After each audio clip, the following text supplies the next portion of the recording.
As a kid, I loved adventure stories. There's part of me that just wanted to do my version of that story where I actually could appear and it wasn't a white boy with a knife, but it was a black girl with a knife.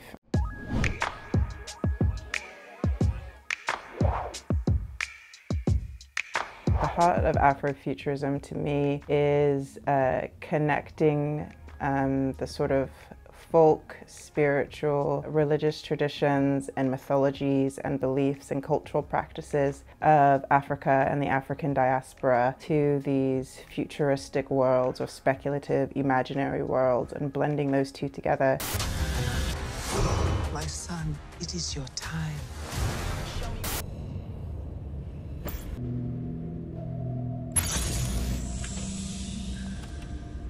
Because historically, Black people and African diasporic people have been excluded from and left out of science fiction, Afrofuturism is a way of kind of reclaiming our place in this world and in the future and in the imaginary world. We are living in a moment where we're all sort of different people who have been subjugated or marginalized and left out of these writings and this literature are reclaiming our space, a space that I think that we should have always been a part of and have been a part of in our own ways, in our own cultures, in our own societies. Books that talk about, these sort of speculative, imaginary science fiction ideas about, what if, it's like are things that we've actually already lived through or are living through. And I think that's definitely the case with Indigenous futurism, and it's certainly the case with Afrofuturism as well. The Deep is one of those books that has a really interesting and unique story. And so yes, it was based on a song, a sort of experimental hip-hop song by the musical group Clipping. Our mothers were pregnant African women thrown overboard while crossing the Atlantic Ocean on slave ships. So deep, so deep. Ay. It is about the idea of the enslaved pregnant women who were being sort of taken across the Atlantic Ocean, were thrown overboard, not basically being considered as profitable, I guess. And instead of if had they not died and if they had instead been transformed into these underwater beings, what might that life and society look like?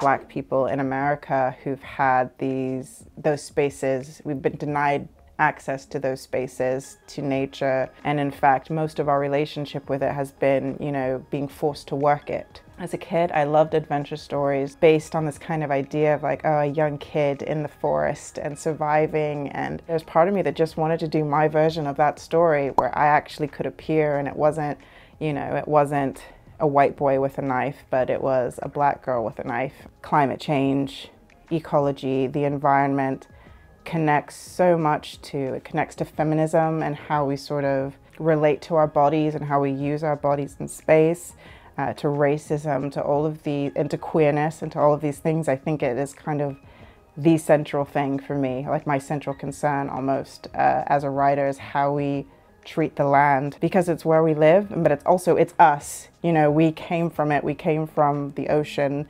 and we return to the dirt. It is us. With the pandemic and how our world changed and flipped so catastrophically, it feels a bit like we are in a science fiction novel sometimes.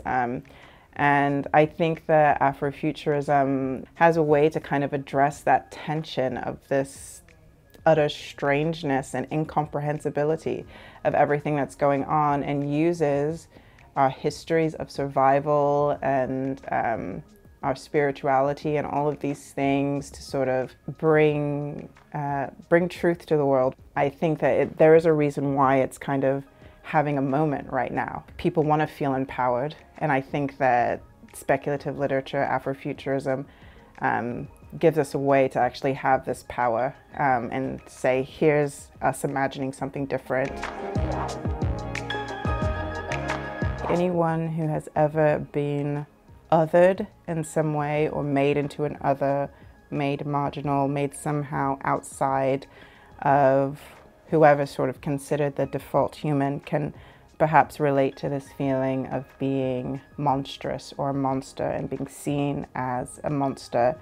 If your body doesn't fit whatever narrative it's supposed to fit, it goes all the way back to Mary Shelley's work, Frankenstein, and we have this idea of this monstrous creature who's othered in society, and I think there's been lots written about kind of how it relates to sort of feminism and womanhood, but also colonialism and the colonial subject. I'm not that familiar with sort of the French political sphere on like transness, for example, but I know at least in England where I'm living and in the US, the trans person and specifically the trans woman is like something that is viewed with fear, and this transgression, right? Transgression is kind of at the heart of it. When you transgress social norms, you're a monster. The protagonist, Vern, is going through a literal sort of physical transformation, but it's also sort of a metaphor about sort of stepping into queerness, embracing that monstrosity, not as something powerful, that transgressing. In fact, it's actually good to transgress against a society that is bad. Goodbye, Madmoizelle.